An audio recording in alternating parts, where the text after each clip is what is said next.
So today we're going to make dilly cucumbers. And the first thing you have to make sure you do is you take the cucumber and it's got to be very, very clean.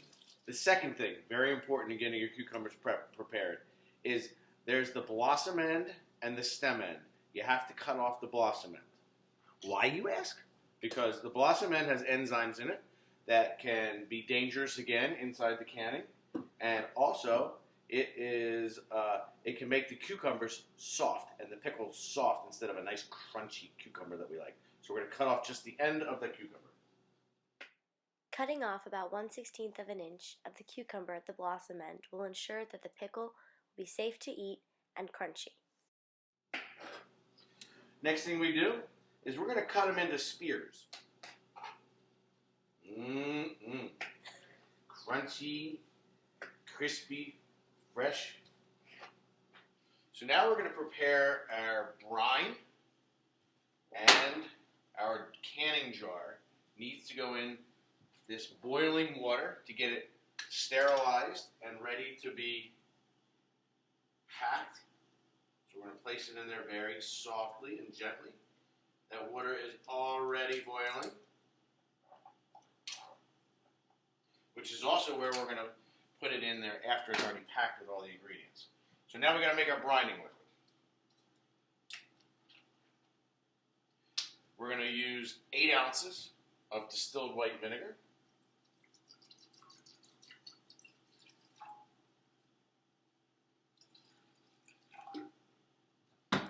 We're going to use 8 ounces of water, equal parts. So we're going to put 1.5 tablespoons of kosher salt in to the brine.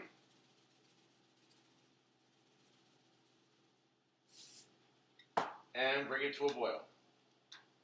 This is where we're going to put our canning lid, and that needs to be sterilized. And there's a rubber seal around here that seals the lid, and that needs to be softened by the hot water. We're going to get all our ingredients ready. Here's your dill. I like to use a lot of fresh garlic. I like to use a little bit of yellow mustard seed, and to give it a little pop, a little crushed red pepper.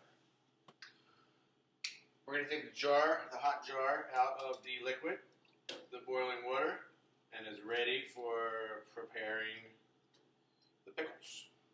After soaking in the pot for 5 minutes, the jar will be sterilized and ready to be packed. Along with the garlic and dill, 2 tablespoons of hot peppers and 1 tablespoon of mustard seed will be added to the jar. The cucumbers will turn into pickles through fermentation. The brine that they are soaked in helps prevent spoilage. Fermenting is encouraging the growth of good microorganisms, such as lactic acid bacteria, and preventing spoil-causing microorganisms. Lactic acid bacteria digest sugars and produce lactic acid, which gives the pickles the sour tang and controls the spread of spoilage microbes. It removes the sugars, therefore removing the potential food source for bad bacteria. During fermentation, the bacteria produces vitamins as they digest vegetable matter. Also, adding salt to the brine causes the cucumbers to lose water, and the fat-soluble vitamins become more concentrated. This makes them more nutritious. Putting salt into the brine also makes the pickles crunchier. This is because osmosis occurs. The water from inside the cucumbers goes into the brine because it has a lower concentration of water. Now we're going to pick the jar up. Now remember, it's a hot jar. See all the seasonings inside of there, the garlic and stuff. And we put it back in to the boiling water.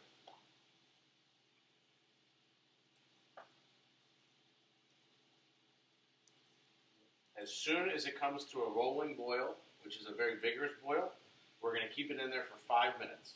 We're going to take the jar out of the boiling water. Our 5 minutes is up. We have our special ball jar thing, apparatus, as you can see. Take this out, and we're going to put it on a towel to cool.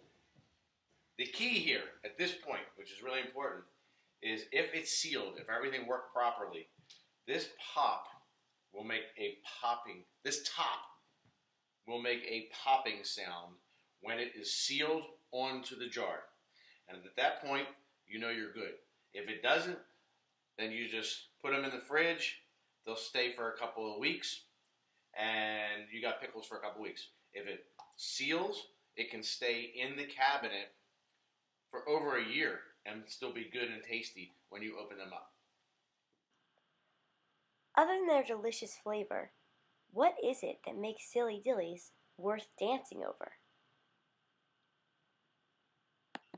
So what's the significance of this recipe? Well, I got this recipe from my mom, who got it from her mom. So it's been passed down from 2 other generations to me. And I like making them every summer because, one, it reminds me of summertime when I do it.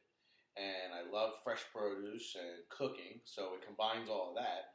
And then in the wintertime, when you pop open the jar, there's nothing better to remind you of all the hard work you put in and how tasty they are. And it's the same recipe that your mom used and that her mom used. So it all just kind of trickles down, and it just feels good every time I bite into one of my crunchy Steve's Silly Dillies.